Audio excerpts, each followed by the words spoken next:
All right. Can everybody hear me okay? Yeah, good. Welcome, everyone. My name is Lance Olson. It's my pleasure to be here with you today.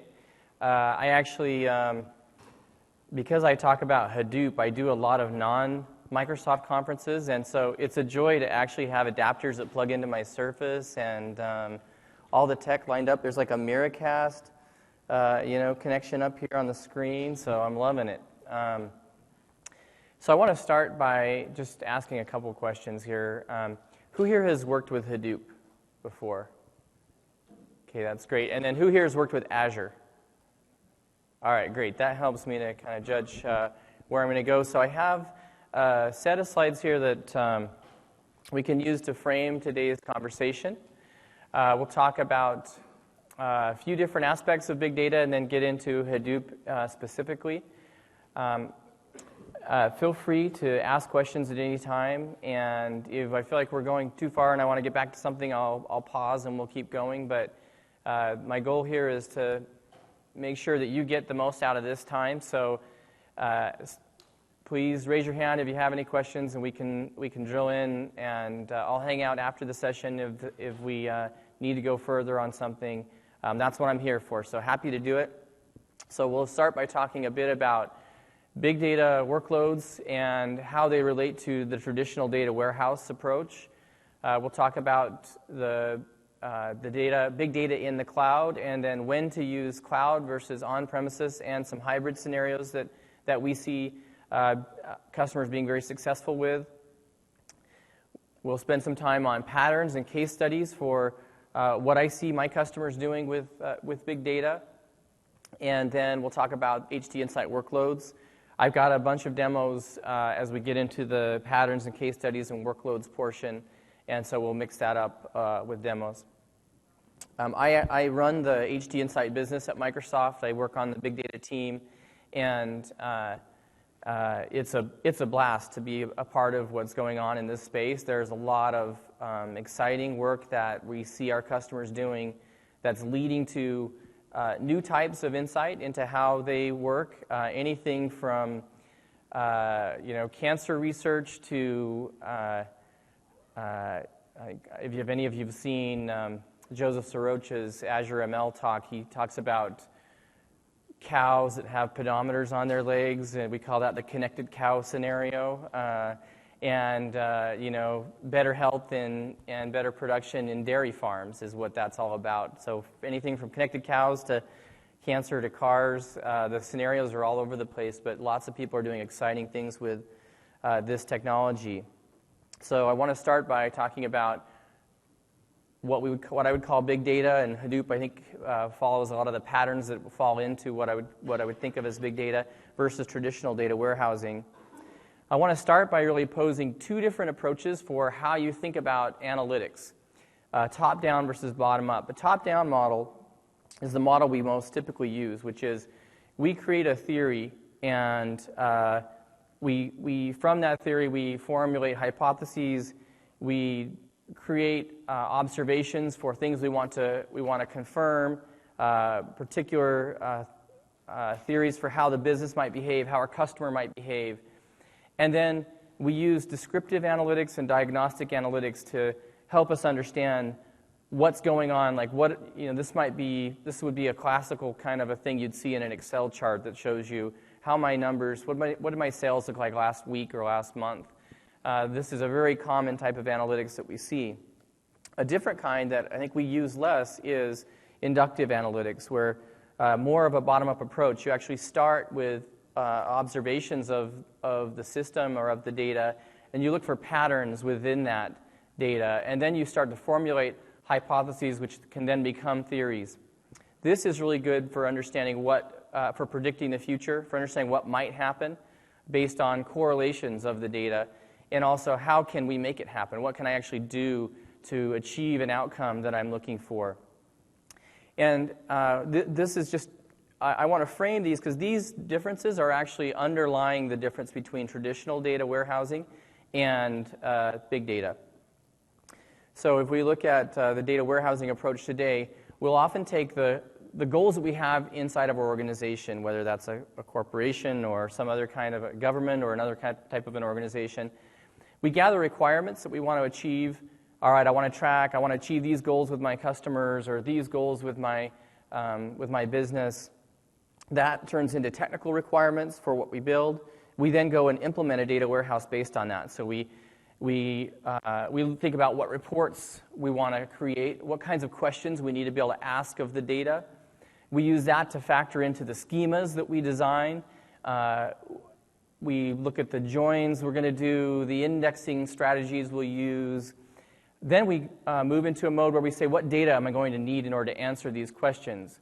And we create an extract, transform, load pipelines to acquire and transform and get the data into the data warehouse so that we're able to build these reports and ask these kind of questions. And we set up the infrastructure in order for all of that to be possible. And that's really what leads to our current data warehousing model, where you have BI and analytics on top, you have the data warehouse, you have ETL pipelines underneath being pulled from various types of data. So nothing new here, but this is very much the deductive approach, where we start with the top, we start with the goals, the strategy, and we work down through the requirements.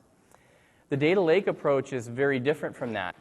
It actually starts by saying, let's take all the data we can get our hands on that might be relevant to our business, and let's put it into the lake in its native format. So we don't build indexes right off the bat. We don't build schemas right off the bat.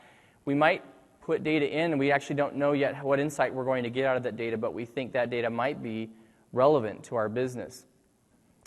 And then once that data is in that native format, we bring all sorts of analytic patterns to the data lake. So as opposed to building ETL pipelines where I move the data and transform it into the specific warehouse, I can bring batch, I can bring interactive, real-time machine learning, and even data warehousing on top of that data lake. I can span multiple types of data in multiple formats. I can do joins across data within the lake, even if the data is in different formats. So I might have a CSV file sitting next to a JSON file, sitting next to an XML file, and I might want to run a query that actually goes across all of those and answers a question. So that approach is very different. That leads to a different kind of insight, because you may find correlations that you didn't look for up front, you didn't know were going to be there. Now, neither of these approaches is the best approach, is the end-all one approach you should take. I certainly, even though I focus on the big data side, I'm actually still in the SQL business at Microsoft. My VP is still the SQL guy, and I've spent many years on SQL. And the point here isn't that one or the other is king. It's that if you use both of them in balance, you can get the best of both worlds. You can get, we absolutely want to understand what's happening and why things happen in the business, but we also want to understand what will happen and where is my business going, and if I make this investment, will my customers be more interested or less? Will they be more responsive or less responsive? What's the risk profile if I make these changes? These kinds of questions. So that's just to set context up front in terms of, because I'll sometimes get the question of, is the data lake going to replace the data warehouse? And I don't think that's going to happen anytime soon. I think for the foreseeable future, they are going to be complementary. All right, so now let's shift gears a little bit and talk about big data in the cloud. And so one question I often get is, why would I go to the cloud for big data? So these are a few of the common reasons that my customers use HDInsight and other big data technologies in Azure. The first and probably most simple reason is time to market or time to solution. If you are provisioning a cluster or any of the resources that are needed to do this on your own, you have to go build that out, and that takes time. You can create a cluster in Azure in a matter of minutes. For dev and test scenarios, you can go pick the hardware you want, you can change the VMs, you can change the memory, change the compute, and actually, even if your long-term plan is to deploy on premises, this is a good way to test out the workload and start building your application before your data center is provisioned. Another common case that I'll see is scale.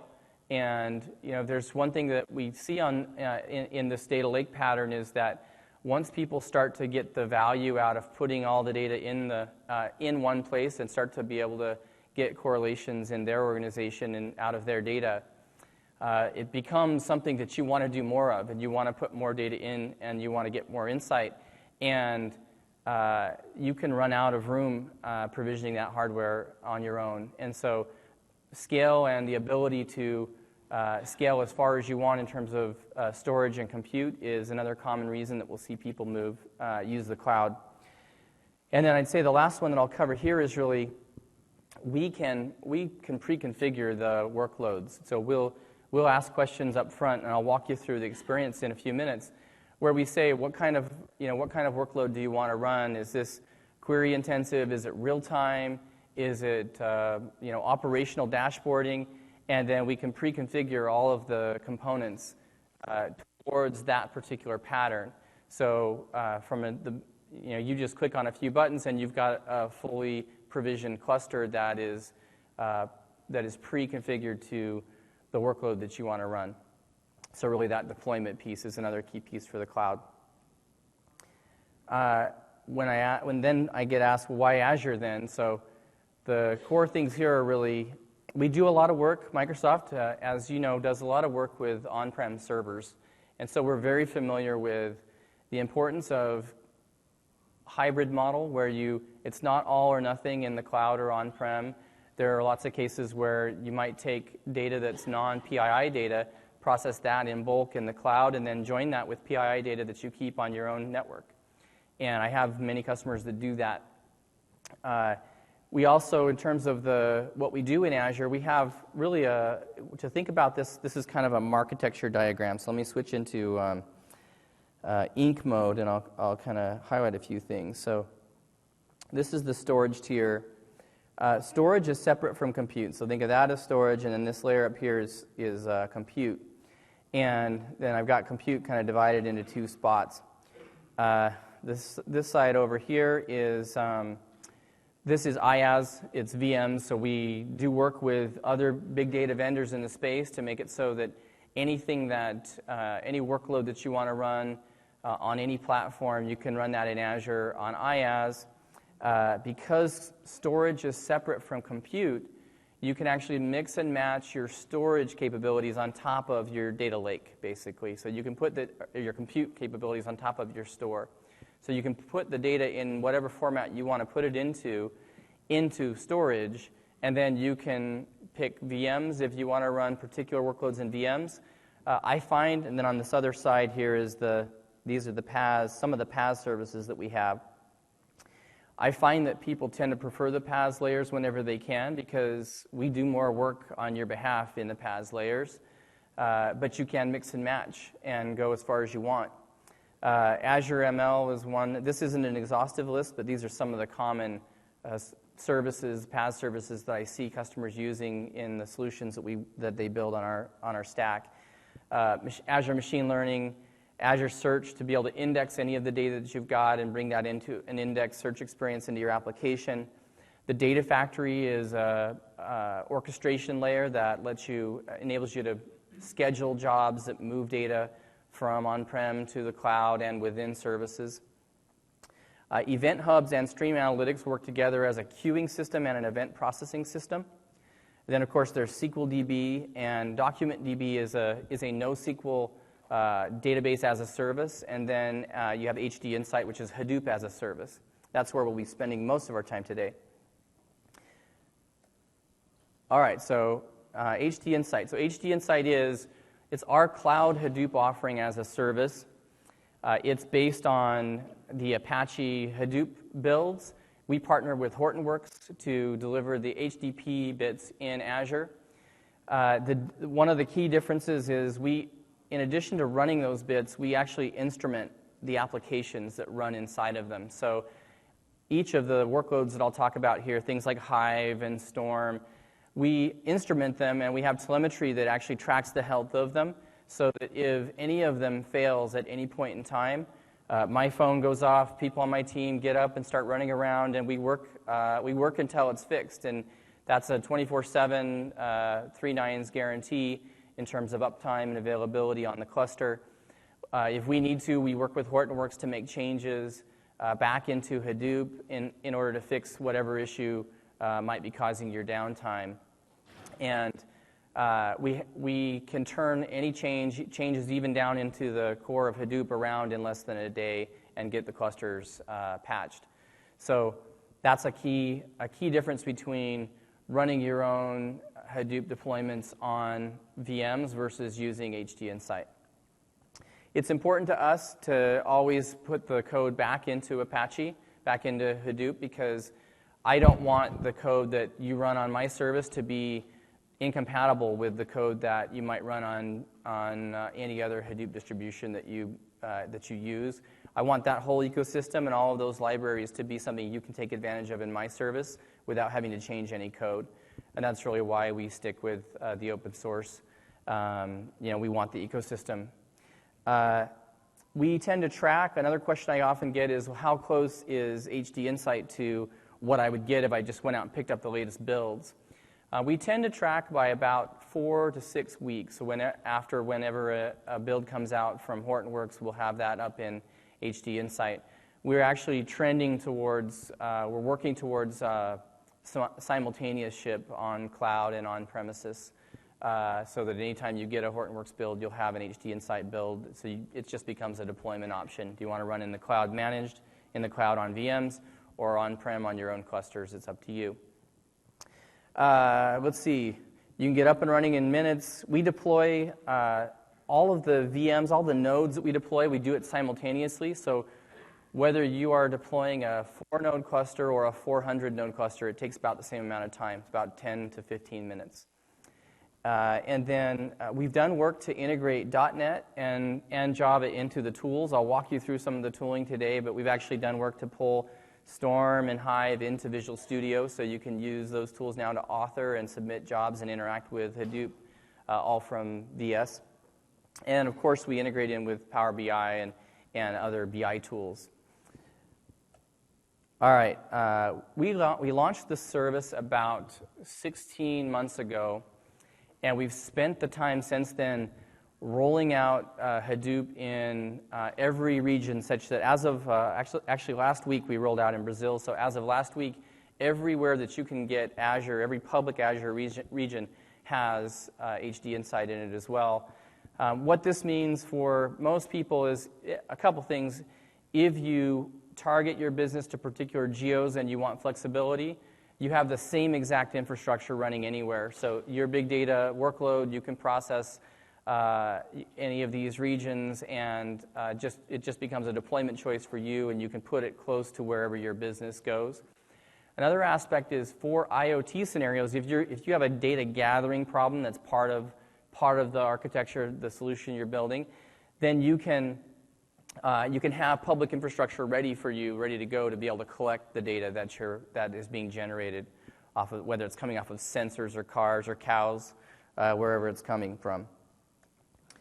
All right, so now we're going to shift over to cloud versus on-prem. And let's look at a couple scenarios. So I want to start with one which is, this is a very common case. Like I was saying before, dev, test, and pilot. So you can, even if you plan, I have some customers that actually do all their production deployments on premises because they've already built clusters and that's what they want to do. They run their development cycles in HDInsight.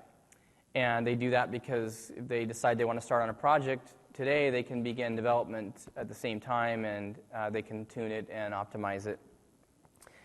I've got the little data factory sign emblem thing in there on the blue dotted line, and that's because we've done work. The data factory has the ability to replicate data sets between Azure and an on-premises Hadoop cluster. We've also done work with Hortonworks through a project called Apache Falcon that will replicate data sets back and forth. So you can schedule that with the data factory, and you can also drive it from the Hadoop side using Apache Falcon. I don't find many customers that actually, you don't replicate your whole lake back and forth between the cloud and on-prem. It's more they replicate the data sets that are relevant to their scenario.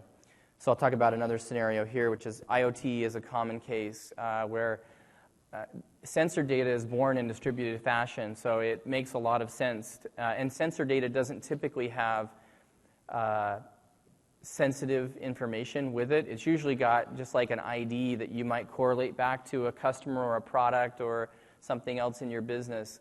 And that information can stay wherever you want. You can have customers that keep that information on-prem. They process in mass the bulk of data that comes in through the sensors in the cloud. They build aggregates or build cubes and then put those on a data warehouse on-prem or in a data warehouse that's in the cloud. And so that's another common hybrid case. And then the last one here is that I'll call out is just there are lots of cases where you want to take advantage of other services in Azure, and so you actually extend your on-premises workload to the cloud. It might be that you want to use Power BI.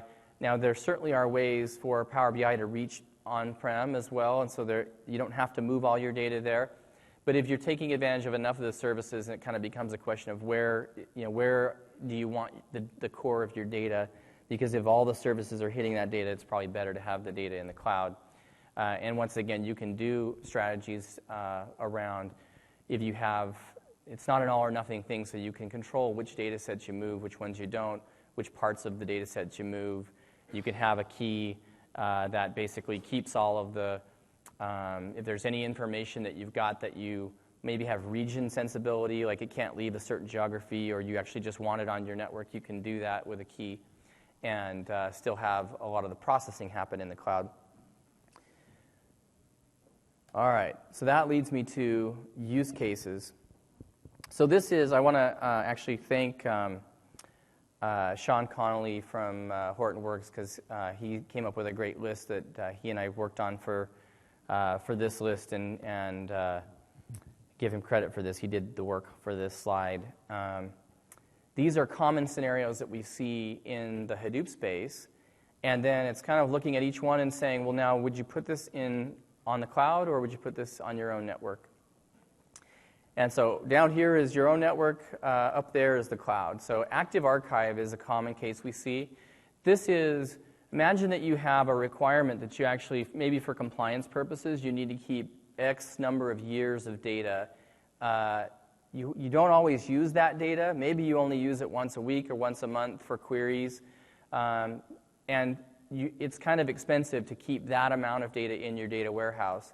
You can offload that data to your data lake and still get reasonably performant queries out of it, reasonably enough for whenever you do need to go back and do a lookup, or maybe you're going to want to go back and do a historical query that says, over the last 4 years, has this behavior changed? How has it changed over time?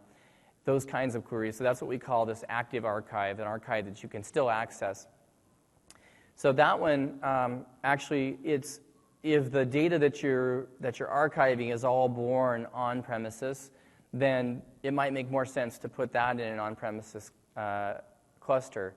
However, if you can move it up, the cost benefit that you get and the scale benefit that you get by putting it in storage, which is relatively cheap, and because in the cloud, storage and compute are separate, you don't have to size the cluster to be driven off the size of the storage. So you can actually have massive amounts of storage and just spin up compute when you need it on demand. And therefore, you only pay for compute when you use it. And that's order of magnitude. I have customers that have seen orders of magnitude of cost reduction by doing that, offloading data that they have and processing that they're paying for in large data warehouses on-prem. And you could split the data set, so you just just move the data that can be moved. Along those lines is the next one, ETL or data warehouse optimization. So this one is ETL offload. So that's more a question of taking data that you might be processing in your data warehouse and saying, can we use Hadoop to process it? Hadoop has a very different notion from a traditional data warehouse. It's driven off of the low cost of storage and the commoditization of compute. And it basically says, rather than scaling up and buying big expensive servers, we'll buy cheap, low-cost hardware and design a system that's actually built to handle the fault tolerance, the faults that can occur with that hardware just fine.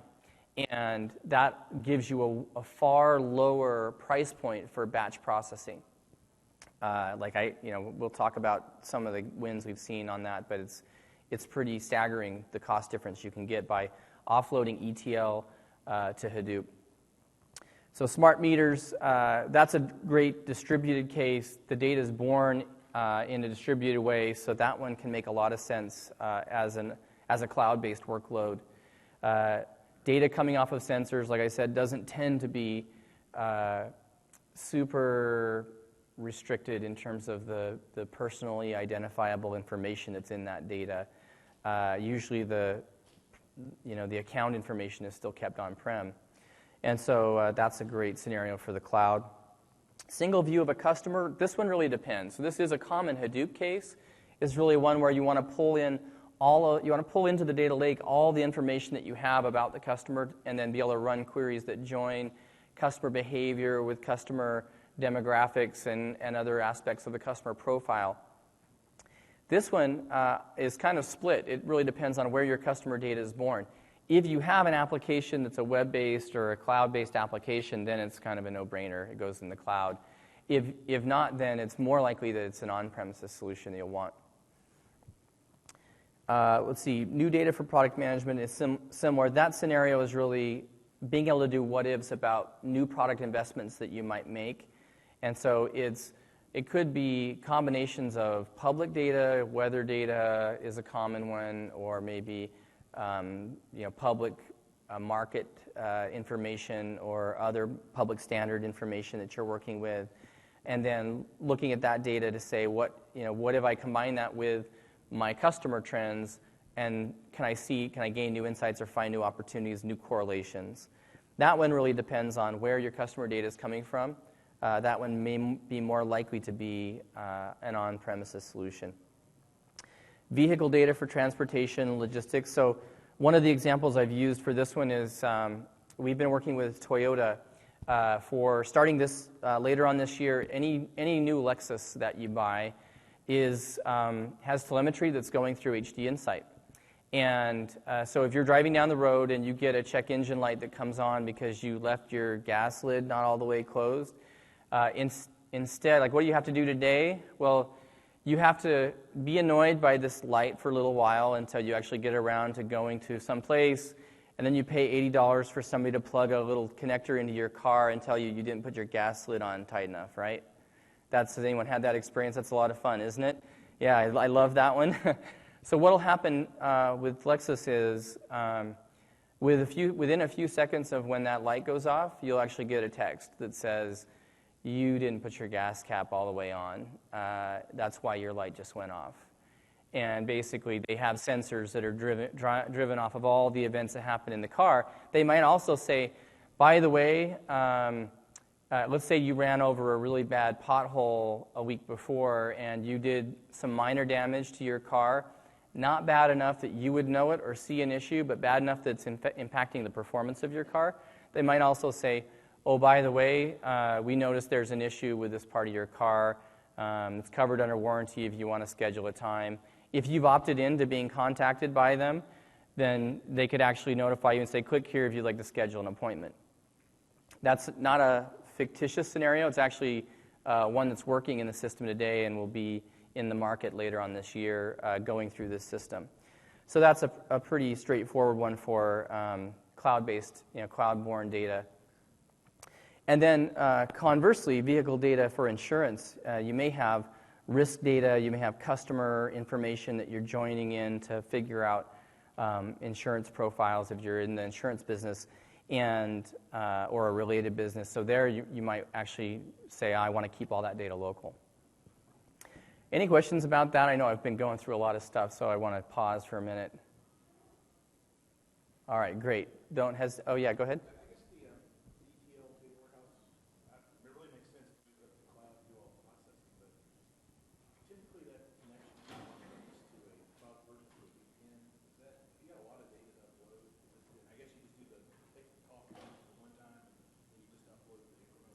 So that's a great question. So the question is, Well, yeah, wouldn't cloud-based ETL offload sounds great, but how do I get all the data up there?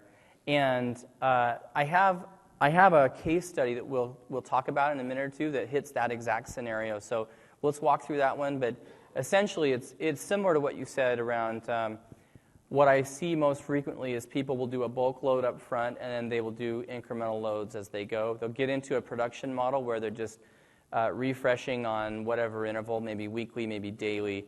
They'll refresh the data that needs to be batch processed. And we'll talk about how they do that. And that leads us into use cases. All right, good job. Nice tee up. So first one I'm going to talk about is Rockwell Automation. So these guys are working with one of the major oil and gas companies. And what they wanted to do was roll out, they have thousands of these compressed natural gas dispensing stations. And this might drive a city bus. This might be the kind of fuel you put in a city bus. And these are unmanned stations. So they want these stations to be running 24 hours a day with no problems. They need to know if there are any issues whatsoever with any of the stations. And in order to do that, they wanted to use the cloud to instrument the stations and be able to track everything that happens there. So we'll kind of go back into pen mode here, and we'll talk about what they do. All right. So first of all, they have, let's see. They have the data being generated on the sensors, and this happens at a millisecond level. So every 100 milliseconds or 500 milliseconds, they're gathering data off of these sensors, and they write them to a local queue. And then every 5 minutes, they move the data from the local queue up into Azure Blob Storage. So it gets transferred up here into the data lake. From there, they use Hive and Pig, which are transformation and query languages in Hadoop, to inspect the sensor data to see if anything's going wrong with any of the machines. So they might have a problem which is the pressure on the system is not as good as we thought it was. The electrical feedback coming through this line looks like there's a problem. There might have any number of the levels of the temperature on this system is starting to go up. So they might have any of those kinds of problems. They can detect those all by running these queries on top of the data as it comes in. They use Azure Data Factory to orchestrate the work over that data. If they actually find an immediate issue that they need to deploy somebody for, they use the Azure Notification Hub to send notifications out to the mobile device to alert a technician, hey, that system's having a problem, you need to go there physically to help. Now in this case, what they do is they also generate aggregates that they put into an Azure SQL database that they use to drive their BI scenarios. And that is a common thing that we see people doing with this. This is kind of a classic ETL offload scenario. It's a common thing that we see people bringing in massive amounts of unstructured or semi-structured data, processing it into aggregates, and then putting it into a relational store so they can then do BI over it. There are absolutely trends, as you might expect if you think back to the picture I had of the data lake, where the ecosystem is headed is we're investing in interactive scenarios, things like Spark, interactive scenarios on top of the data lake that actually make it so you don't have to move the data. But it's not there yet. And so I think for quite some time, people will see this pattern where you process and then move into your data warehouse for BI. All right, next one is Nudesic. So Nudesic actually worked with a utility organization, utility company, one of the largest in the U.S.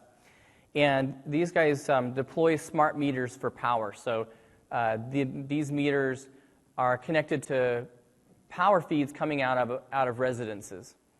It might be businesses as well, but basically wherever the power box is coming out of a particular location.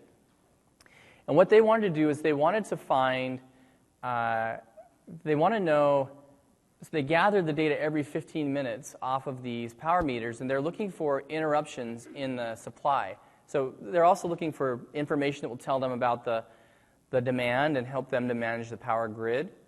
But they will look for things like maybe a meter is going bad. If a meter goes bad, then they actually lose the ability to bill, to gain revenue from that customer. Or if a meter gets circumvented somehow, maybe there's been some tampering with the meter, they lose the ability to charge. So it's very important to them that they understand how that usage is flowing through to all of their customers. And so what they do is they actually collect the data from smart meters into a relational store temporarily, and then they use a tool called AZ Copy to upload the data into blob storage. They then process it with HDInsight, similar to the last case, and then output it. They join it with, they actually have local data that has all of their customer information. They use SSIS to join that data together and put it into an on-premises server that they then serve up internally for their own BI. So that's a little different in that they actually they go up to the cloud to do their processing and then come back down. They kept their private data on their own network, but they offloaded all of the meter data and the processing up to the cloud. To give you a sense of the delta that they got, when they started this project, the system they were using was a large data warehouse to process the data. It took them around 12 to 14 hours to process that data every day. And the cost was, well, we'll talk about the cost. They then, in moving it to HDInsight, it takes them 1 hour to run the same query. And it cost them, I think they've got here, well, it cost them an order of magnitude less, if not more. So I think the 1 hour of processing cost them about $7 in order to run that job, and they were paying close to $1 million a year to do that in their data warehouse. So it ends up being maybe on the order of $10,000 a year versus $1 million a year. And it's not uncommon that I see that kind of transformation in data processing when people do this. So it's faster and cheaper demonstrably. So it's really important to run the numbers when you look at these kind of changes, because that's really what makes it compelling for people, is you look at your costs and how that can change your business. I think this is a great example of combining cloud and on-prem, and the Nudesic guys have done a great job with it. Then one last one. This is a very different case. This is Just Giving. So Just Giving is, these guys are like Kickstarter, only for causes. And what they do is they encourage giving to causes. They are in over 100 countries, and they've run more than $3.5 billion through their system worth of causes that people have donated to through their site. And when they started, they were actually putting all of their data into an on-premises SQL Server database. And they were doing the kind of the traditional thing you'd expect to do around recommendations. So their goal, the core of their business is really to connect people with relevant causes such that people give more and find the causes that they care about.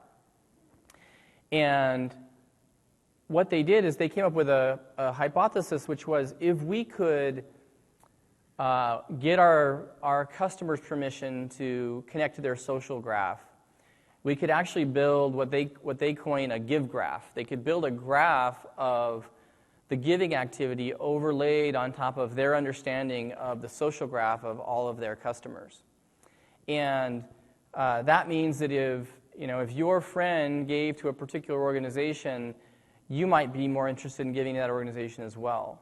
And they would weight their recommendation system based on their knowledge of your social graph. They did this by combining data that came from SQL Server on-prem, loading that up into HDInsight, and then they used one of the graph technologies. I think this was Giraffe. They always have all the fun names. I get to deal with these names in the Hadoop ecosystem every day. It's all the animals in the zoo: hive, pig, spark, giraffe, tez, tachyon. Every day there's another new one that somebody asks me about too, and I go, I don't know. Some college kid came up with a new name of a new thing. And that's part of what we do at Microsoft, by the way, is I wait until these things are hardened. We pick the ones that we're willing to get behind and prove them out so that you don't have to experience the joy and pleasure that it is to test out all of these things. But in this case, they used a graph library that's actually doing pretty well, and they were able to just pick that up off the shelf and run it on top of HDInsight. They built this graph, which is something they could not have done in a relational store, and then used that to drive their recommendation system. By doing that, they saw a significant increase in participation, and therefore in revenue they drive through the system. It makes sense you could make better recommendations if you had that knowledge of your customer. And now that's a problem that could apply to many domains. Almost any problem where you're dealing with directly with customers, you can think of graph technology and how that can apply. I've seen it applied in some pretty interesting ways. All right, so now let's cut over to the workloads. So I'm going to go fairly quickly through these. Stop me if you have questions about them, but I just wanted to do a little bit of a primer on what are some of the core workloads that people use in Hadoop. Hive is one of them. Think of Hive as SQL. This is basically SQL. This is how you write queries on top of, it's how most people write queries on top of Hadoop. You may be doing MapReduce. MapReduce is actually less common or becoming less common in Hadoop as a batch technology. There are other more efficient execution engines that have been created to do distributed processing over the data. But Hive abstracts that from you. So you write a SQL query, it will take care of partitioning your data, running it on all of the nodes, and reassembling the results. HBase, we run HBase as a supported built-in service. It's a NoSQL database, super fast. You can get amazing performance out of this. There's actually a project called Phoenix, which gives you SQL on top of HBase. To give you an example of the kind of scale we've seen with HBase, we ran a trial of, we loaded 100 billion rows into a 10-node HBase cluster and ran queries on it like, give me let's say the average, customer rate for this region. So it was a group by query by region, looking for an average on a number that was in one of the columns.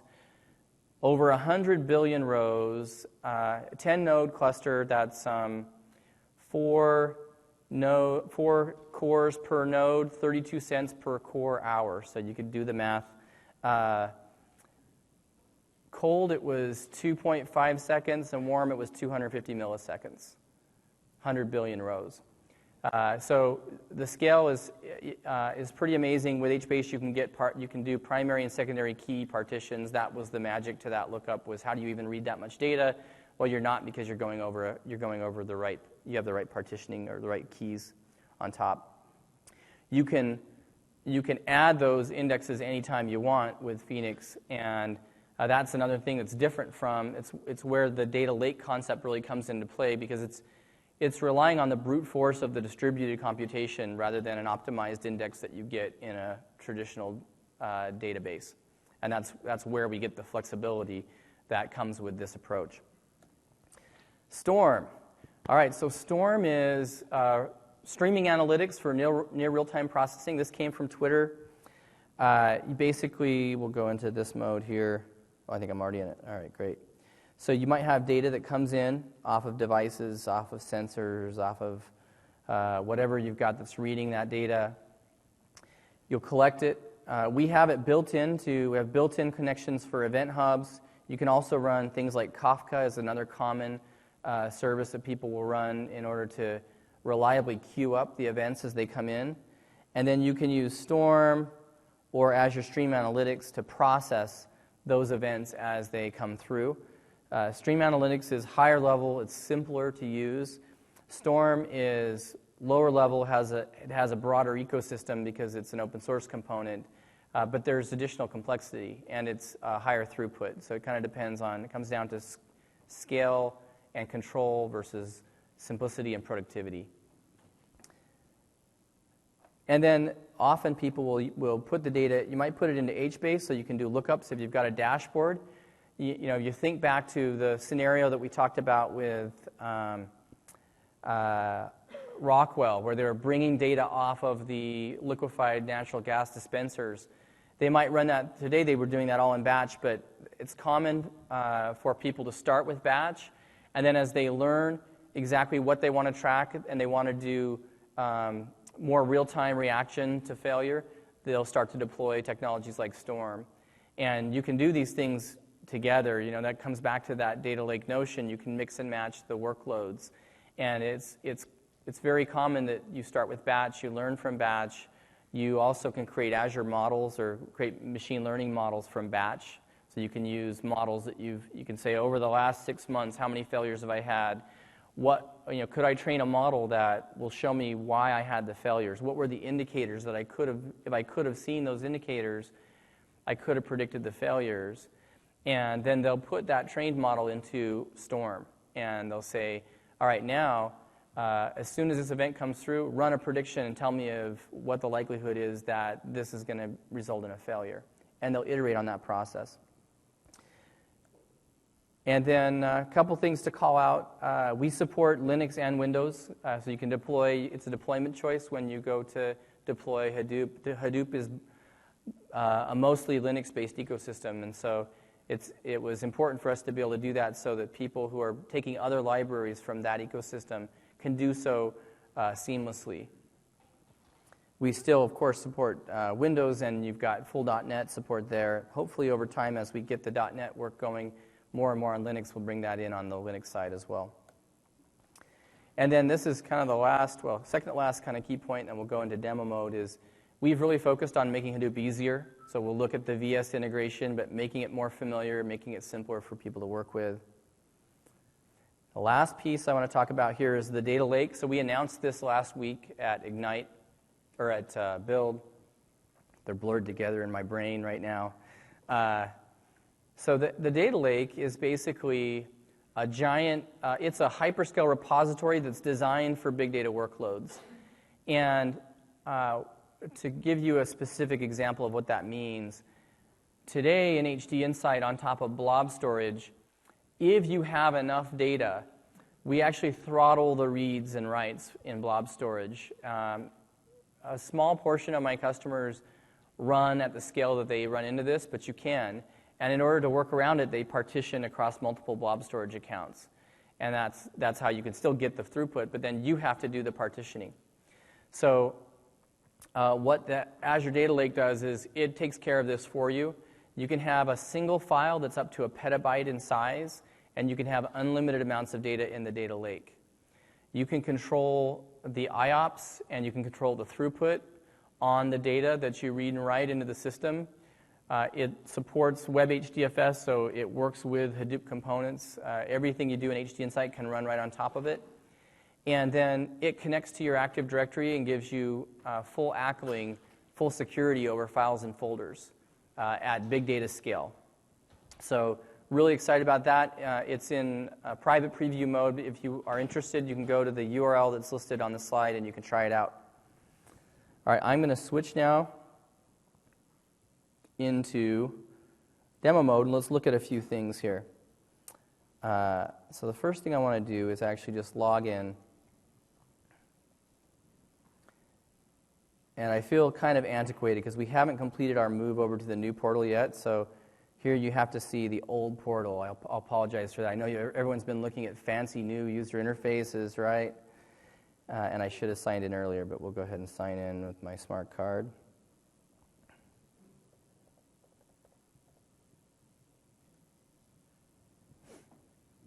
And what we'll do is I'll show you how I can go into the portal and provision a cluster.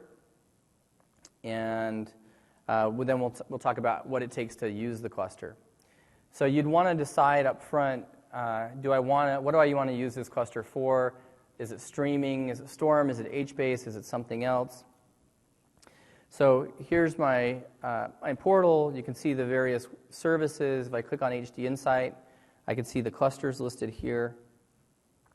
I've already created a cluster that I will use today, which is the wingtip query and wingtip tweets. It's for a wingtip project I was working on.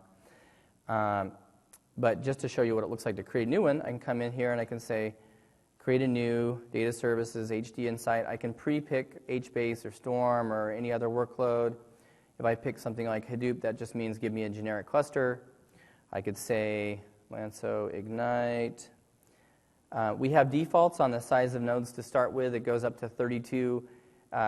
You can allocate hundreds of nodes if you want. We just don't put that in the drop-down to start with because we don't want people to, kind of expensive. If you run like a 8,000 core cluster, you probably don't want people just clicking on that stuff without approval. So there's a little link here you can click on for us to bump up your limit. But 32 is plenty to get most folks started. And then you can type in a password, and you pick an associated blob storage account. In the future, it would be a data lake account. And go ahead and create the cluster, and you're good to go. Just to show you some of the other options, you can also say custom create. This gives you a little more. Here's where you could say, I want to use Linux versus Windows. I want to pick the version. Then I can also do things like specify what region of Azure I want to be in. If I've set up a virtual network, I can also create a cluster in that VNet. So that way, local resources and remote resources can all be in the same private virtual network.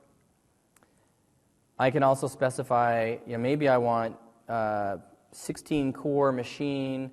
Maybe I want to get, 1,000 16 core machines. Oh, wait a minute. It kind of comes up with a thing that says, no, Lance, you're not allowed to do that. That would be 16,000 cores. So even at 32 cents a core hour, that's still kind of expensive. So I can set up that configuration as I go here, though. So I've actually created a cluster already. We'll go ahead and look at it. So when I have a cluster created, it just looks like this. There's a monitoring view, configuration view I can go into. There's a scale option. So I can dynamically change the size of my cluster. And this number, the max, will change depending on how many resources are available to my subscription at the current time. So right now I have the ability to create up to 187 node cluster in my subscription. If I said save, that would actually just start spinning up more nodes, adding them to the cluster. All the jobs I have running would actually continue to run.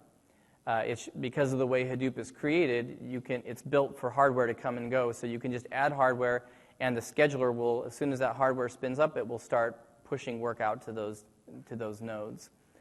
And so if I have a bursty business, if I want to ramp up for, Wingtip Tickets was a ticket sale, so if I have an event coming up where I want to sell a lot of tickets and I need a lot of throughput, I can just go move the slider over, compute will spin up, all my jobs keep going, I can meet the load that I want, and then when I'm done, I slide it back down, the jobs keep going, and the extra nodes just drop off, and I only pay for the capacity I used.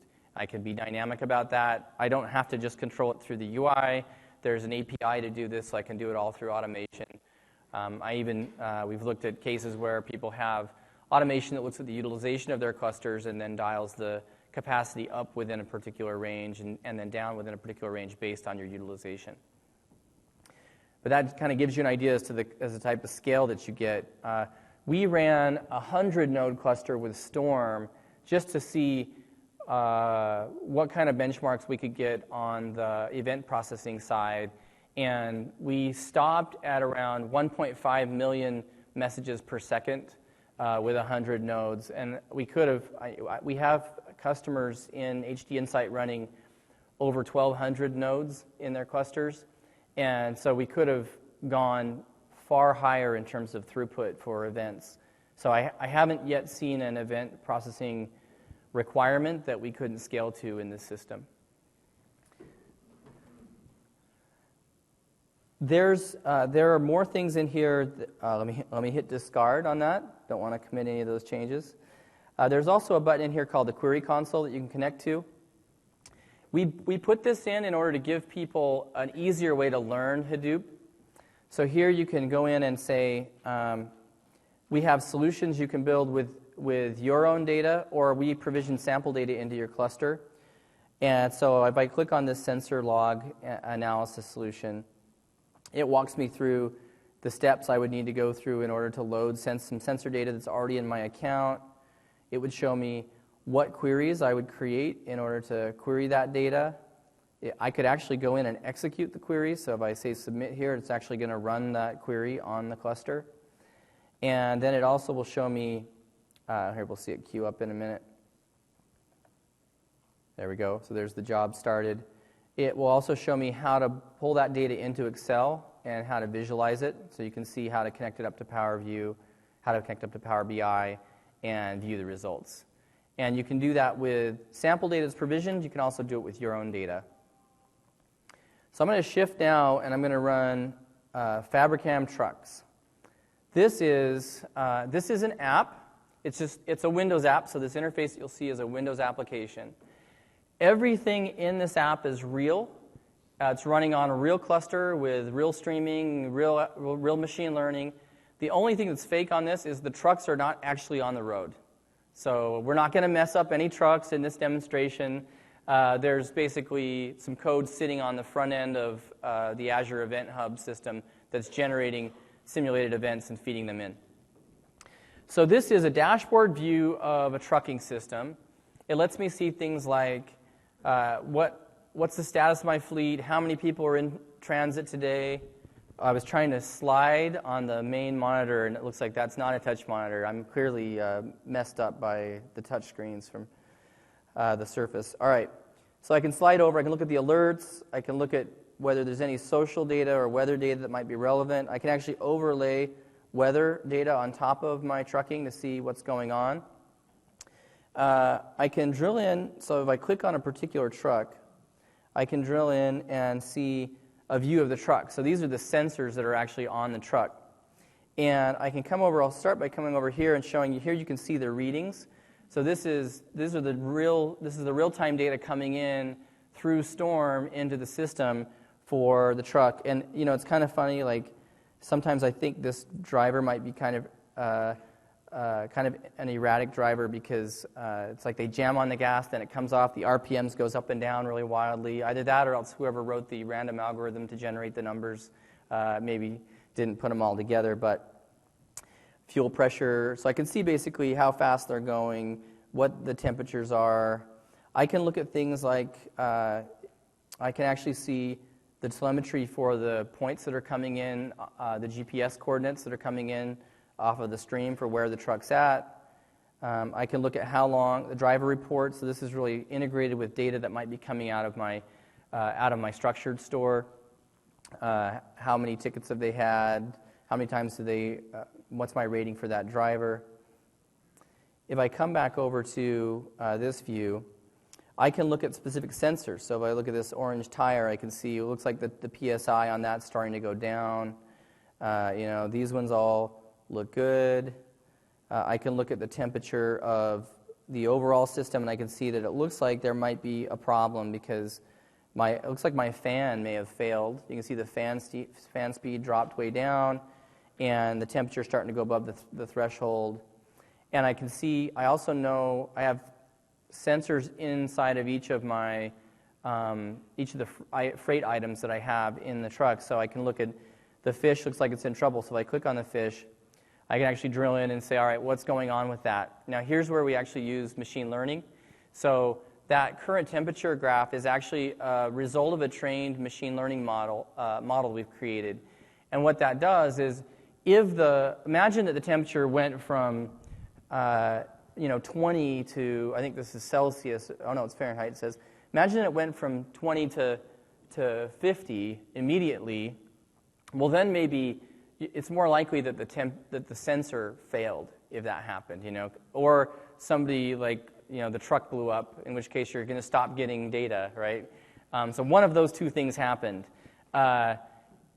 And so what the machine learning model does here is it looks at the difference, the delta from the last readings on a moving window, and it says, what's the likelihood that this is truly a real failure?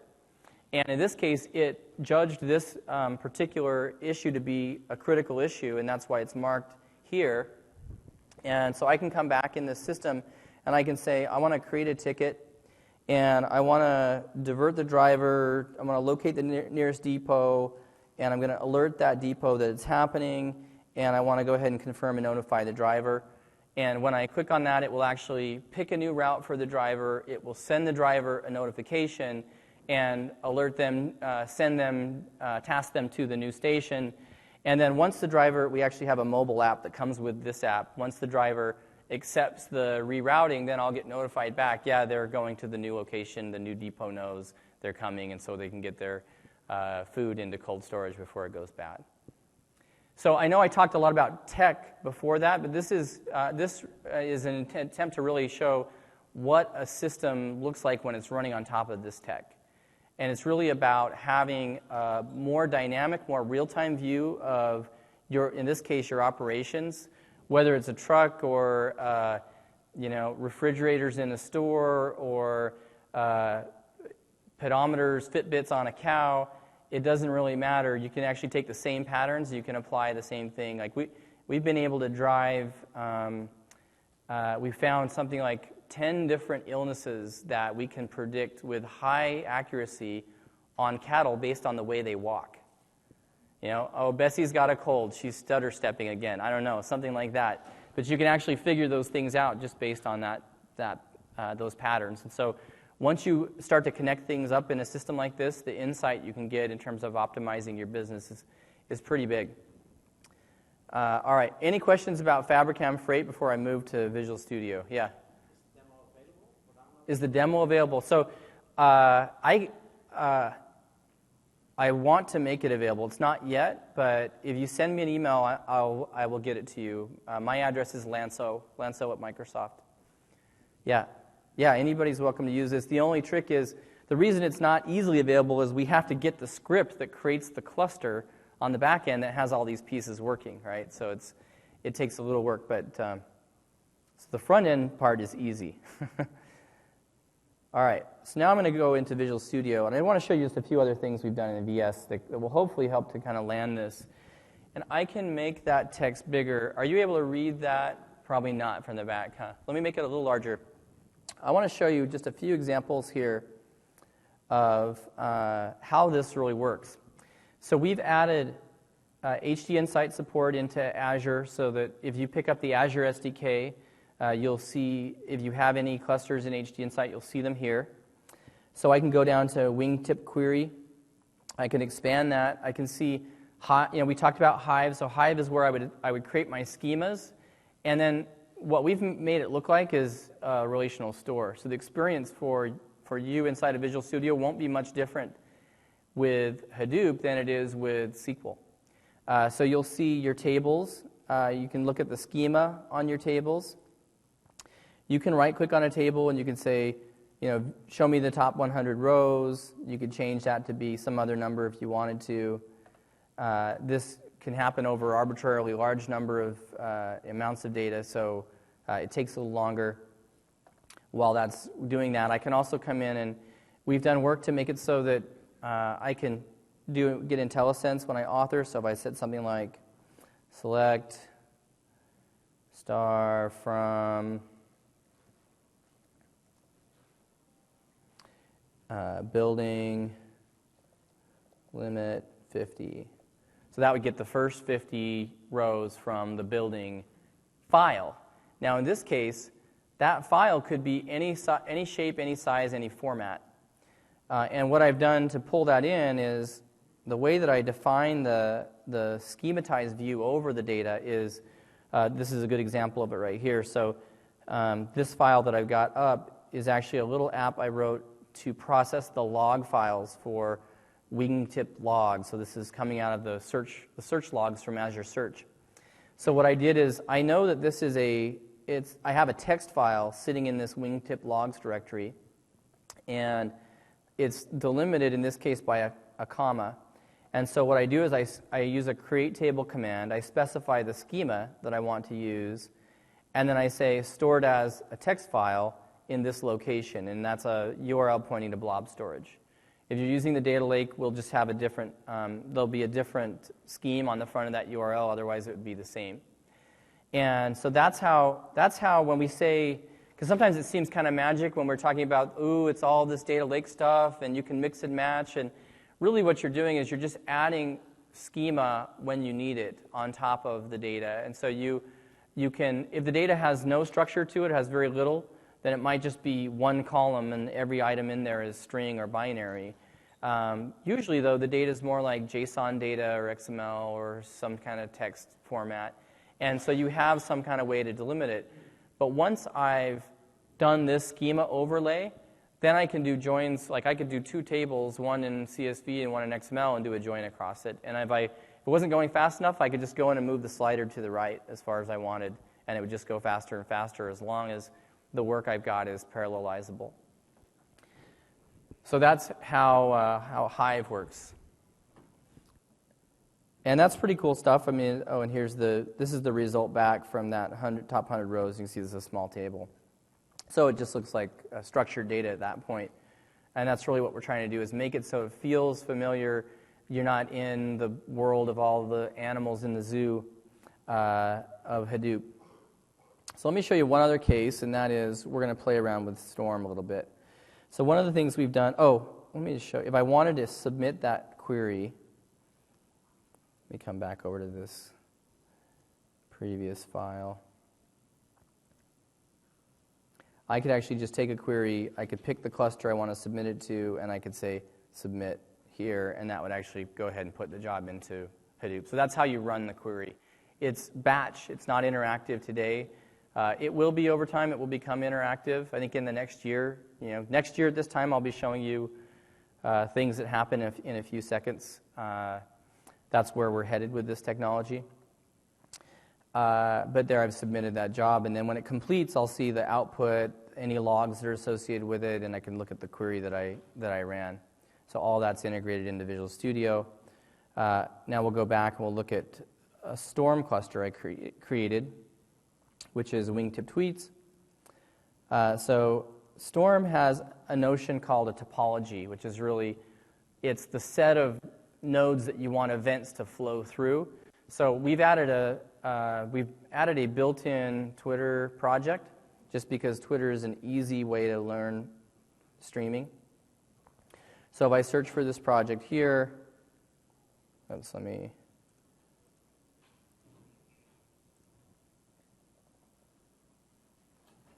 I can grab the Storm Twitter sample. We won't save that. And now what I get is, this particular sample is what we call a hybrid sample, so it actually has .NET. What we've done is built .NET support into Storm. You can also do this with Java. Storm has a notion of bolts and spouts. A spout is where the data comes from, so it's the thing you're connecting to upstream. Then the bolts are the actions you perform on the data. And you can put an arbitrary number of bolts together. You can have giant connected graphs of actions that you want to perform. You can go as far into that as you want. In this case, I have 3 bolts. I have a Twitter spout, and then I have a SignalR bolt, and I'm using SignalR to just create a debug console to write everything I do out to a browser. I have a SQL Azure bolt, which will write to a SQL database, and then I have a Twitter sample bolt, which is where I perform most of my action. So I'm going to start by, I have to go in, first thing is grab my keys for the free Twitter account.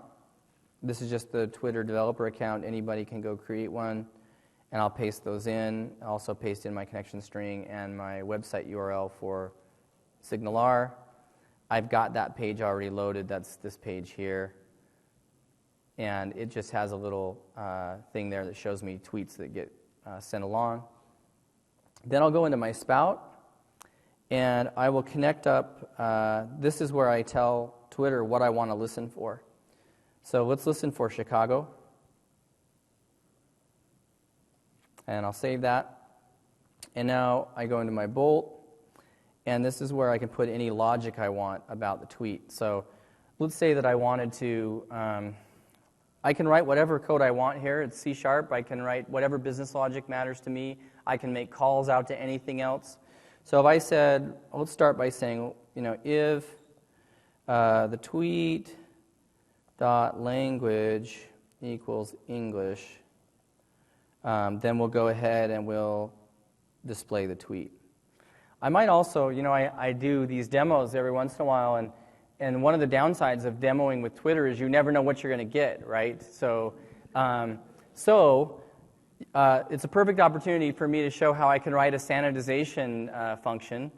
So I could say, if I wanted to, I could say, is that big enough? I can make this a little bigger. If it's, there we go.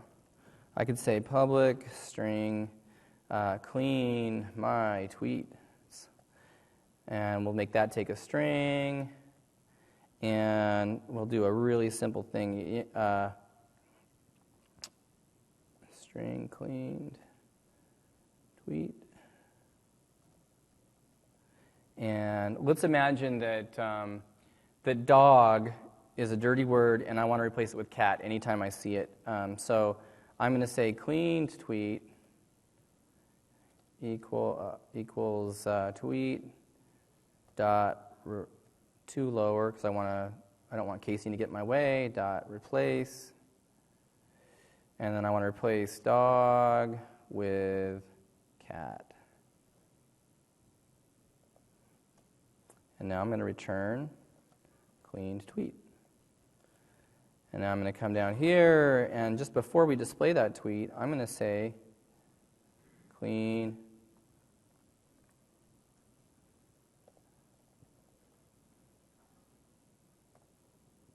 Oh, let's see, I think did I put tweets. Got to put an S on there. All right, great. So now I've got a little logic. Now I can just take that tweet. I can go ahead and build this whole thing. And what this template is doing is it's pulling down any dependencies that it needs to get. It's actually pretty amazing. So I'm going to go ahead and submit this to my cluster now. We'll say submit. And while that's spinning up, so this could have an arbitrarily large number of nodes processing tweets. So this job, Visual Studio, takes the .NET code, packages it up, actually compiles it into a Java jar file, uploads it to HDInsight, which then pushes it down across the array of nodes that I've allocated, which could be hundreds of nodes with thousands of cores. And so it's all, that's, I know it didn't look that impressive from Visual Studio. That's the point, is you just clicked and said, I clicked and said deploy, but that's what it's actually doing. And now once it's going, this tweet will actually, I now can see the stats for the tweet. So as it for the topology, and that topology is really a composition of bolts and spouts. So now my topology is up and running, and I can come into here, and you'll see tweets about Chicago are starting to show up. And so now let's go over to my fictitious Twitter account. I promise I'm not really Carrie fan. That's not my name. It was part of the demo we did. It was Carrie Ferry, because we didn't want to use public artist names. So Carrie Ferry was our fictitious artist. So I'm going to say, love Chicago. Can't wait to walk my dog. All right, let's go ahead and send that tweet.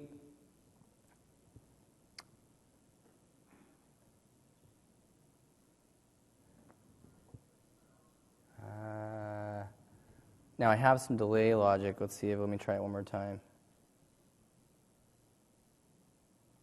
Maybe there's too many people tweeting about Chicago right now.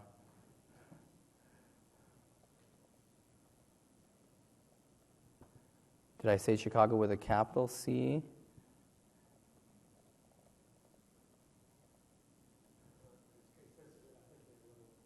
Did I have a lower? Okay.